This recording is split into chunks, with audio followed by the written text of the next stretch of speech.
ESOs. Thank you. No more bouncers. No more bouncers. Not in this studio. Not in this studio, yeah. Thank You're you. the risk owner, so. I have to comply. Yeah. So when you're looking at what the regulator has done, you know, I always say that change equals opportunity. Right. So changing the attitude of how people perceive security starts by changing our attitude. Right. How do you change an attitude?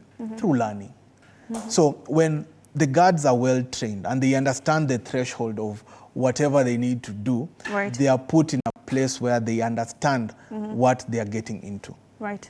It's not a matter of just telling a security guard to go and stand there. Right. What are they protecting? But now you're telling this security guard that you're not only protecting this metallic gate, but you're responsible for the assets that are here, including information.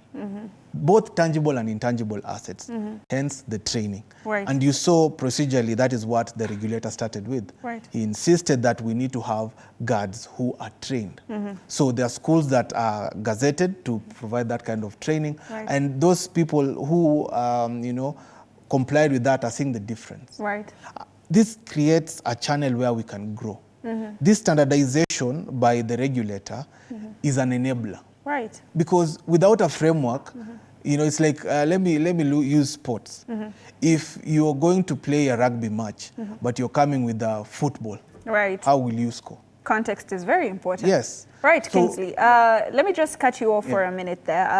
I'll, of course, let you engage in that. But you have mentioned something on training, which is very important. As you have said, there are different cadres, there are different things that should be guarded, and of course, people should be trained in different capacities. Gentlemen, I will bring your attention to, you know, proclamation that was made from the Office of the President speaking on the state of security in universities, colleges, national polytechnics, and TVETs in the country, and meeting with heads of security in respect or with respect to institutions of higher learning. It, of course, the long and short of it is that it concerned, you know, training of these institutions, people who safeguard these institutions, how exactly they are treated, how exactly they treat people. And of course, this must come from changes that have been seen or situations that have been witnessed in universities and institutions of higher learning. This comes from the Ministry of Interior and National Administration.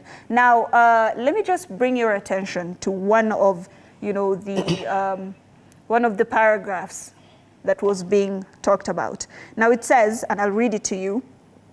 In view of the foregoing, the government has commenced the mandatory nationwide security vetting, training, and licensing of all in-house security officers employed in institutions of higher learning, contracted private security officers, and all officers offering security services, be they employed by the said institution or otherwise engaged as private security service providers.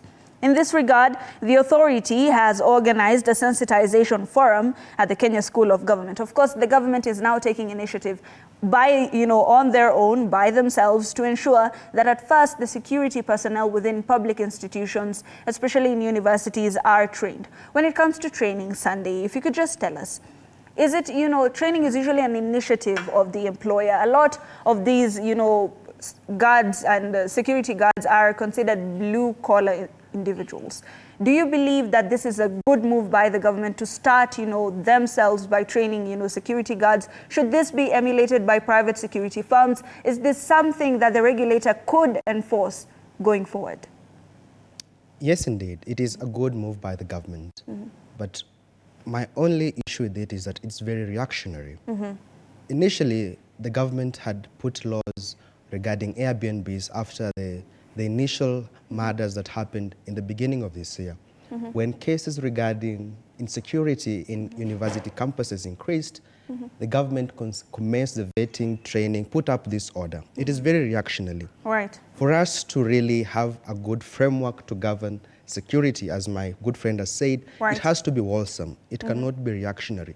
Tomorrow something will happen regarding security, the government will put up a notice. We can have 30 notices, but that is not sufficient. The laws are there, the regulations are in Parliament right now, awaiting approval by Parliament. When the Director General has all these tools at his disposal, he ought to ensure that the framework is a smooth running machine. It ought not to be reactionary. When something happens, let's not let's not have a legal notice, but Right. let's see what ought to have been done being done. Right. Not telling us now we want to do this and this and that after this has happened. That is not very good. Right. We should have procedures that are always repetitive. They are Right. part and parcel of our security